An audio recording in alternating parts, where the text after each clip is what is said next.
Recording studio Saharsa. हम छियै रंगदार जन यूपी बिहार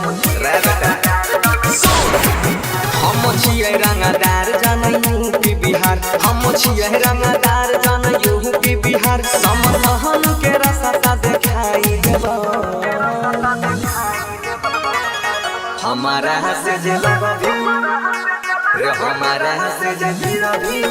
बेटा बापू से भेंट कराई देबो रे हमारा से जे लड़बी रे बेटा बापू से भेंट कराई देबो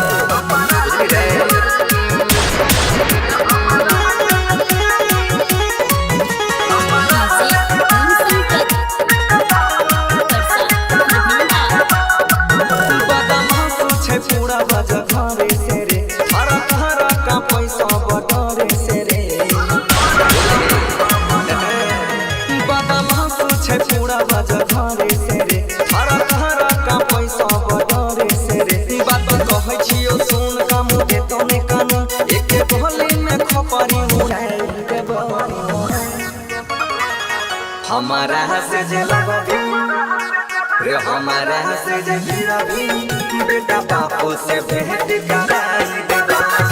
रे हमारा से जे लड़बी रे बेटा बापू से भेंट कराई देबो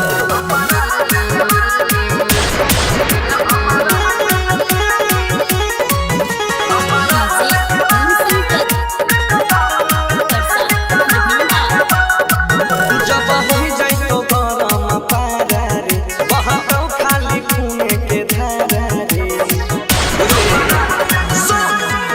जब हो जाए तो गरम पारा रे वहाँ तो खाली खून के धारा रे चलो सुजीत के लहर पढ़ली है पेपर नंदन बंसी लगाई के मराई देबो हमारा से जे लगबी रे हमारा से जे गिरबी बेटा बापू से भेंट कराई